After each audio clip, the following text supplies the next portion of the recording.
this afternoon for today's Curator's talk. So Aubrey Levinthal is with us.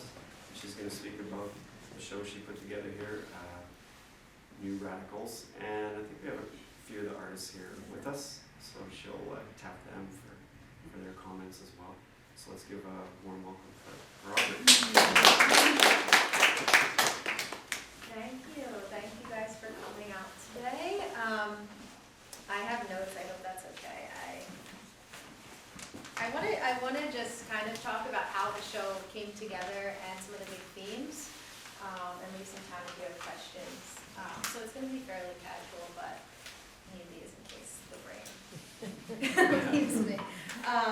So yeah, Mike and Tina invited me to do this this summer, and I was very thrilled, excited to have been asked, and looking forward to it. But I sort of proceeded in a way, I'm a painter also, so I sort of proceeded in the way that I work in my studio, which is trusting my eye and sort of navigating through feeling, which I'm sure any curator hearing me say that would wince at. But for me, I think sometimes the most interesting things come from working that way and then looking back as the dust settles and saying, okay, what is it that actually united us? There are some interesting links that come up that might be more unexpected that way. Sometimes it can feel a little bit predictable for me, like in the studio, which is where I have the most experience with this kind of stuff. And I think that worked for this show too. I think I found some interesting things that I'm still sort of teasing out. So I want to talk a little bit about those. But yeah, so basically for the show, I sent this odd email to these 14 and said, hi, I think you do great things, and I want to put it together a show of great things. And everyone was game, and so that was really nice. So let me see where I want to go next. Yeah, so then I basically did some studio visits and talked to each of the artists, got a little bit of a sense of what their process was like, how they work, chose the specific actual pieces for the show.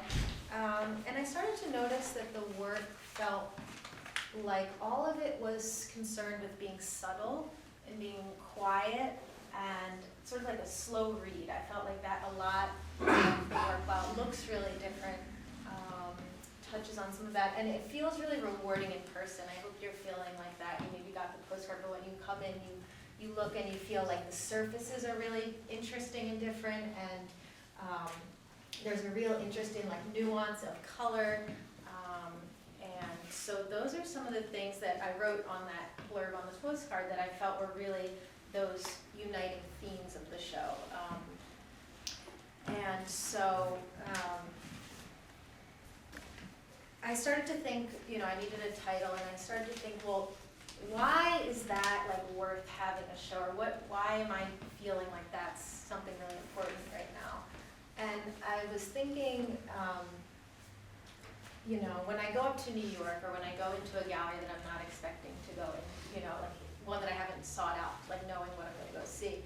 When I go in, a lot of times, what I see, or what ends up happening is I see a show that's very loud. It's very sort of in your face, like almost like vying for your attention. And so many times that's what I expect of a gallery, that it's become really boring actually, like to see these loud kind of shows. And I think also that relates a lot to the way the visual world in general feels right now for me, and not maybe that's a horrible thing. I think it's interesting, the world we live in being so sort of like assaultive, and you see so much information, but I think when that doesn't become productive, we don't actually notice the thing, because it's all always the same tone. Maybe it's a different message, but the same sort of volume level. That the word radical kind of means that, like, it's going to be something aggressive. It's going to be something that's like taking a stance. But because that's become so commonplace, to me actually right now it feels radical to have this kind of quiet, slow, meditative work. So I thought that would be a really nice, I would love to walk into a space not knowing what I'm going to see and see work like that. So that I think got me excited about the show as the specific works came together. And then what happened? We came in to install, and thankfully Tina helped me to find how the work in its physical scale and in this space, this particular space, how it would relate. And so I think we found even more connections, not just in terms of those themes, but like formal connections between the work that I got really excited about. So, for example, we started to look at the way that these shapes maybe relate, and then here are these little moments of light, these little dots in the two there that I never thought about before when I was interested in the work. We love the way that Mariel's car there's like this narrative moment, and some of the work's more narrative here, and some of it's really not narrative at all, and the way that those two kind of create a passage is really sweet and beautiful, I think. And so those are some of the things that, as the show was coming together, we were looking at a lot of times color too, like the way Liza's, that yellow carries into Bill's here. We love that gold kind of moment, that flow, and here this kind of like rawness of material that happens there. But as I spent time last Saturday at the opening and talked to some of the artists and had, I was here for 3 or 4 hours, so I had some real time in the space to look. This theme that I think I haven't fully understood it, but we'll try to sort of touch on some of the things I've been thinking about since Saturday. This big idea that Katie talked about with her work and we talked about later, as art as this timekeeping device. And I think this work, a lot of people are interested in it, but it feels different. It feels kind of like that's maybe, the material, it's sculptural, it feels a little bit less, easily relatable at first to the rest of the show. And I like how when you look from the door, it's by itself, it kind of pulls you into the space, and I think it has an overarching idea that really excites me. So I want to just read she gave me this little blurb because the way she said it I think is much more elegant than I can. So I'm going to read that, and then I'm going to talk about this idea of timekeeping. So she says, my work has encompassed a lot of mediums and approaches, but always hones in on ideas surrounding memory and history and how those inscribe themselves physically in a place. For this piece, I gathered skin-like splinters of rock during a camping-based residency in the foothills of the Sierra Nevada mountains. I was intrigued by the idea of a mountain shedding its skin, a kind of metaphor for disintegration and rebirth of something solid. I saw these rock flakes as a kind of material embodiment of a physical and psychic evolution, as something both ancient and yet newly formed. I have been thinking a lot about grief, having recently lost a parent and then a step-parent, and its kind of unpredictable, cyclical nature. It fits and starts in surprising forms and avalanches. I carried the rock flake on a plane back to Philadelphia. I love that visual, too. We do anything for our work, right? I decided to make a mold of the displaced artifact, cast it in plaster, and embed it in a literal clock. I imagined the cast, a piece of human artifice, beside the original rock, 2 timekeeping devices ticking slowly side by side in their own way, like a kind of geologic version of Felix Gonzalez Torres's The Perfect Lovers. And if you aren't familiar with that piece, The Perfect Lovers, it's 2 clocks that are those classic classroom, clocks with the hands, and they're exactly set to the same time. And the idea that he had for that very conceptual piece is that they're battery operated, and one of them is going to end before the other. And he was sort of known for his work with. He had a partner who had AIDS, and so his work with ideas about death and this. So I think there's a lot there, but I think first that idea of artists talking through time to other artists and time periods of work is huge to me in my own work and also in this show. I think all of these artists are clearly working in their own particular vision, but that you can feel their dialogue through centuries. When I look at John Mitchell's, who's here, he has a little piece up at the front and here also. I can feel like this raw kind of, I think in the review they mentioned Frank Auerbach, which I thought was a great relation. And then when I look to someone like Samantha, who's here, Samantha Mitchell, I can feel that kind of ritualistic precision of someone like Agnes Martin. So I think when I look, there's something really rich about the way that these artists are connecting through time. I mean, Liza, who's here and here and there, she's making her own materials from, she used to work as a waitress, and she would take like the bones left over, and she would take the the like greens left over and boil them or char them, and actually use those as her materials. Those aren't paint. So there's this kind of like very of our time contemporary waitress in South Philly, and this ancient sort of you know, like prehistoric cave painting aspect to, you know, they reach through time in a really interesting way to me. And then the other thing I think is really important, time, you know, related to time and process. I think a lot of these works feel like they're recording a specific experience. So Bonnie Levinthal's, for example, back there, are of the memory of an experience in a specific place.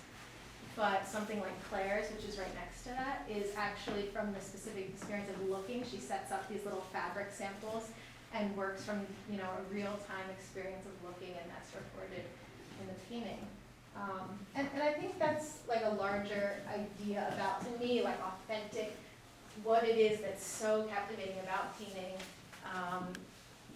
And it, you know, this whole show maybe is trying to deliver the idea, like this little sliver of the world in Philadelphia in 2018, this thing that I think maybe isn't always noticed, but it's really to, you know, I wanted to have a show that maybe could talk about some of the concerns that a lot of the artists that I know or am watching here seem interested in, which is this idea of looking and, you know, surface and color and slow, subtle engagement. So that's like the big idea that I've been sort of, you know, churning recently. Maybe I can ask if you have any of the artists have anything to contribute there, or anyone have any ideas or questions to ask?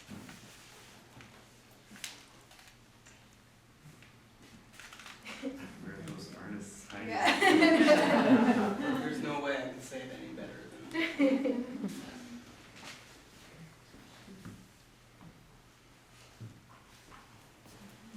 Anybody have any questions about any specific works or how, you know, something came to be, or? So Aubrey, how do you see the like representational and abstract factors? Yeah, that's a good question. I try to not think about work as much in that like division, because I think you can see, to me, in the best work, you can see the abstract in something that's representational and representational in something that's abstract. Like for Bill's work, I can have such a sensation of this is space and certain things, but you know, a lot of people would argue, oh, that's abstract, and I don't know that it has to be either. And so I like the idea of trying to have like a full spectrum and see if we can draw some similarities from really different, you know, some work being more narrative and taking you maybe to a more specific place, and other work maybe being more about sensation. Yeah, so I wanted to, I sort of purposely thought I want to keep that broad. I don't want to, you know, make it narrow through that definition, because that's been, you know, talked about for a long time. I mean, everything else seems very tactile. Yeah. Very like hand worked, and not like glossy. It's and true. remote, and like some things that you see in New York, you know. Yeah. Huge, very shiny, but like very heartfelt. commercial feel. I think somehow this work, there's something in the searching in the hand. You can watch the way it was made somehow, and you can feel the struggle that maybe happened on the canvas in a lot of them, where I do think a lot of times works that are feeling really like glossed and everything is, you know, every I is dotted, it feels less like you can be involved in looking at it. It's like, here's an image, you know, I'm telling you this, and that's the kind of like assaultive thing I was talking about that really I'm sort of sick of experiencing. Two experiences I had, I've only seen half of it so far, was I really appreciated knowing that there were bones in the, that just kind of brought it into a human, even though I didn't know what kind of bones they were. That just brought it into a deeper experience. And then when I was over here, I just saw this thing moving. It was that. So it was the engagement of the texture and and that movement just really speaks to the process of creation. Yeah. So that was just a nice experience. Yeah. Just coming down this wall. I'm really in awe of how some of these artists use their materials too, because I only really use oil paint, and I use it in a very kind of, I mean, you know, it's on a pan. Like, I think it's really beautiful to be able to expand beyond that and just have that experimental nature, the way that Katie picked that up and cast it. She does it whatever she needs to get her idea across. And I love this clock too, because it keeps no time, but because we know what a clock looks like, we think of it as a timekeeping device, yet there's no, it's just a second. It just tells us we're getting older. Every second is going. Yeah. Anything else? So Alex, I see you over there. Maybe you could speak a little bit about your specific works. Yeah, speak about that one, Alex, because that's so mysterious.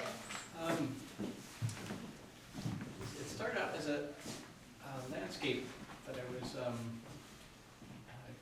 commissioned to work on. The commission failed to reach its client, and so I was in the process of kind of vulturizing it and bringing it to something new. And at the same time, I was really interested with these Etruscan artifacts, Etruscan jewelry objects that I had seen in Italy in a display that had them featured where the light was coming from below, and they had their mounts were a little bit disguised, so they had this kind of floating feeling to it. And so I was trying to start with the light from that scenario, that kind of museum lighting, and bring it slowly into this once landscape setting. And so I loved the kind of the brevity that subtracting everything but a little bit of this foliage on the right hand side kind of puts it in this in-between space for an object that you can't quite gauge the scale of it or the placement of it. So both felt like it was something looked under a microscope or something seen in the sky. But I like looking for those kind of moments of uncertainty narrative-wise. Yeah, and I love how it feels like I know that you probably put the paint on around it, but that creates depth, so it's almost like you're deleting but also creating space. And so I look into that because I'm trying to understand how it's made, and it creates depth because I'm physically like trying to look deeper, and I think that's really beautiful. Yeah, I love that quality too when usually when I'm trying to flip a painting that's not going in the right direction by trying to seek its opposite, by kind of painting over it with a value that's different or a color that's at the very opposite end of the previous intention, you get this strange marriage of an initial desire and then something kind of written over it, but that, actually the luminosity kind of always seems to come from that collision.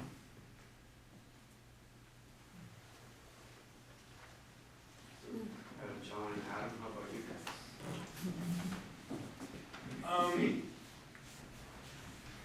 I suppose I'll refer back to Aubrey's idea of the visual onslaught and assault.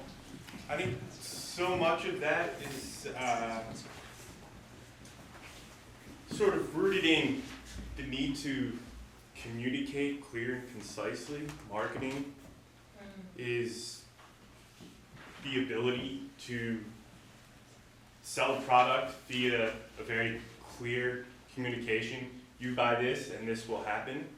And I sort of despise that in terms of like being visually interesting. Obviously it works for selling products, but to make a compelling image to look at, that speed at which that communication happens means you're only going to look at that image for 2 seconds. As soon as the communication has sort of like reached you, you move on to the next advertisement.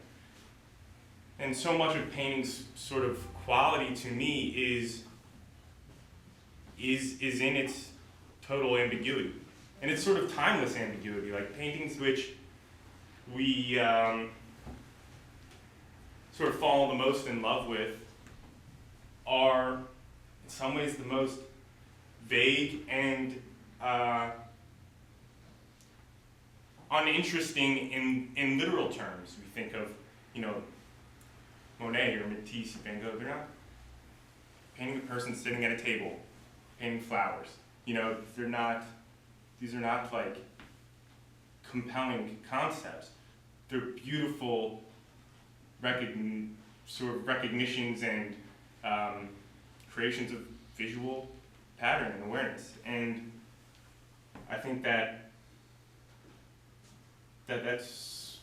what I aim to accomplish. Painting's uniqueness is in its materiality as well. So the tension between the physical thing and then the false thing, which is the space that we see, I think always needs to be there. So I think paintings always need to have a sort of mask to them, and I think that's where these come from. So.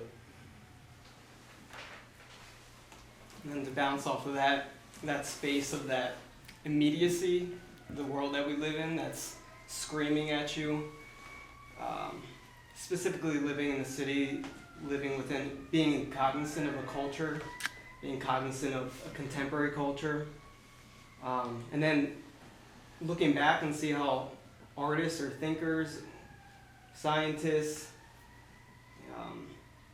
negotiated that culture at a specific time, and then kind of recognizing how do we engage with it now. So when I make a painting, it usually starts off pretty loud and dealing with these colors that are trying to get your attention, but then I try to break that down and have subdue it.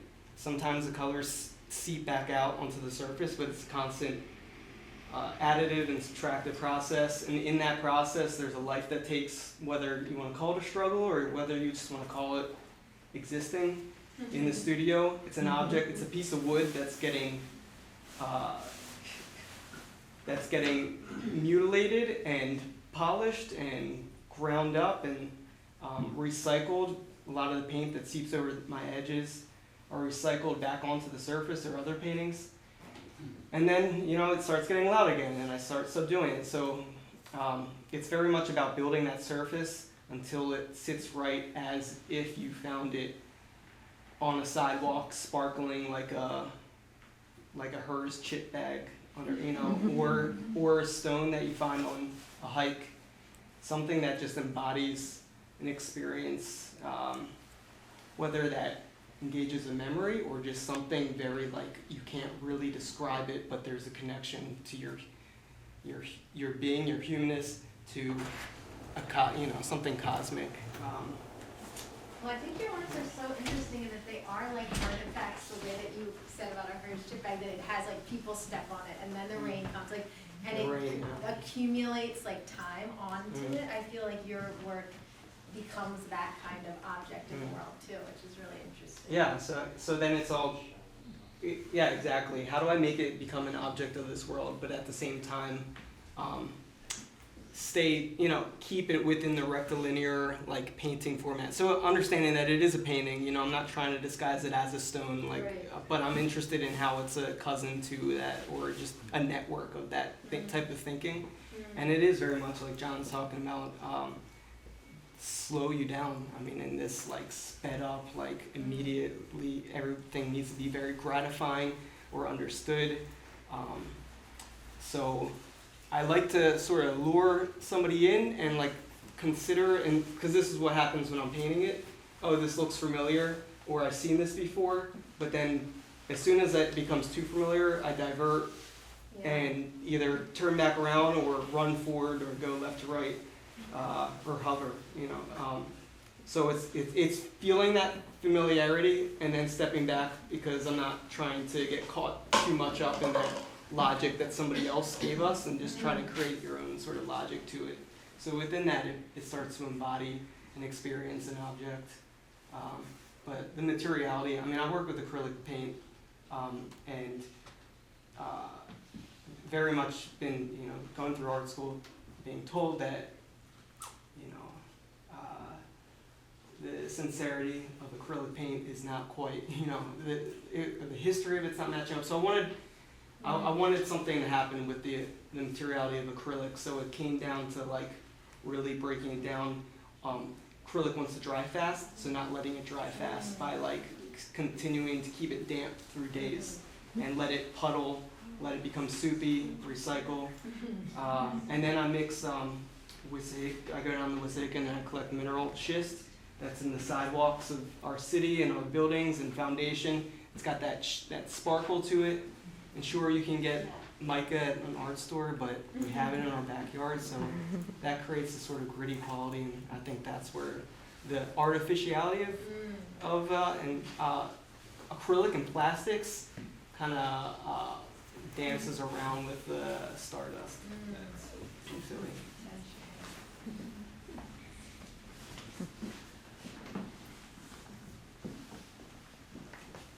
Does anybody else have any comment or question?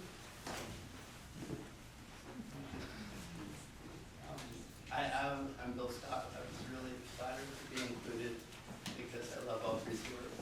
And I don't know everybody in the show, but I like their work. And I like what John was saying about time. And I think for me, when I look at my own work, I usually remember how I felt when I painted it. I don't see it and I don't see it as cheery, which I think most people think it is. And they're disappointed when they realize I'm not. But the pink painting at the back was, that's been in my studio for 15 years in different versions. At that same picture, I started it in 2003, so that has pretty much one of the records for the longest painting. But I stopped working on it because a painter who I thought I was supposed to look up to came over one day and looked at my work and told me I was a really lousy painter, and he just rubbed it in. So when he left, I never let him in my studio again. But I turned the painting to the wall and didn't look at it for about 10 more years. And when I pulled it out, I thought, which I usually do when I put things away, I think, well, it's not as bad as I'll show you. It's a lousy painting. It's the same that I need for. And then other pictures, just I paint over a long period. I love it. It looked like it just happened.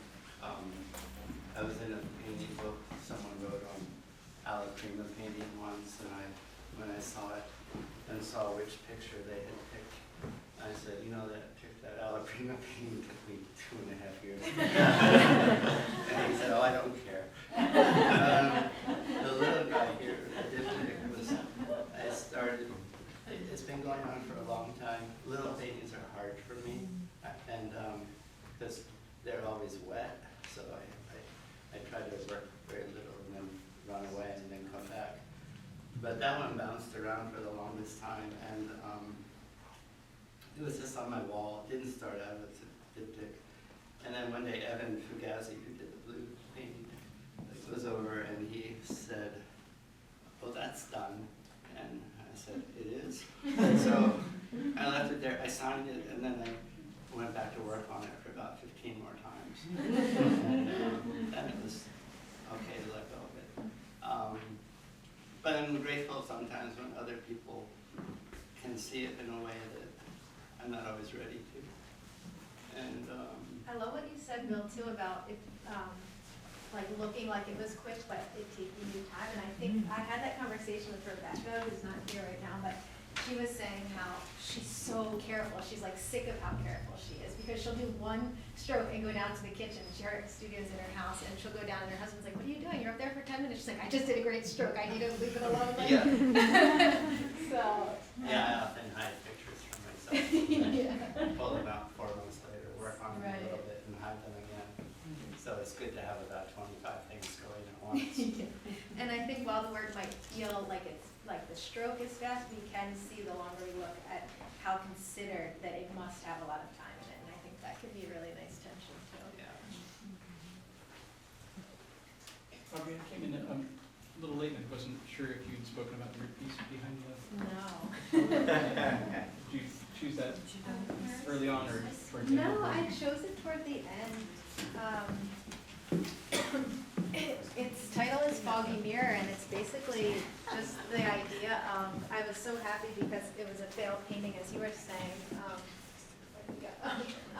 You know, and I was like scraping, and there were a million old paintings that were horrible behind, and then I thought like, oh, this feels physically, I like when things mimic real life, so it felt like I was physically removing, like the way that on a foggy mirror you remove the steam, I felt like I was removing, and I saw that idea, and then I thought, oh, well, a toothbrush could be done, because I needed something to work the composition, so then a lot of times that's how I resolve my paintings. I think what the composition formally needs, and then I think, oh, what in the real world could become that shape, and so that's how that came to be, and I felt like a lot of that idea is what excited me about everyone's work in this show. So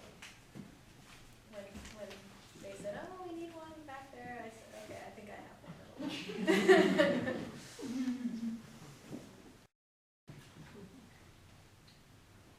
Well, that's great. Thanks, Aubrey, and Yeah, thanks thank everyone.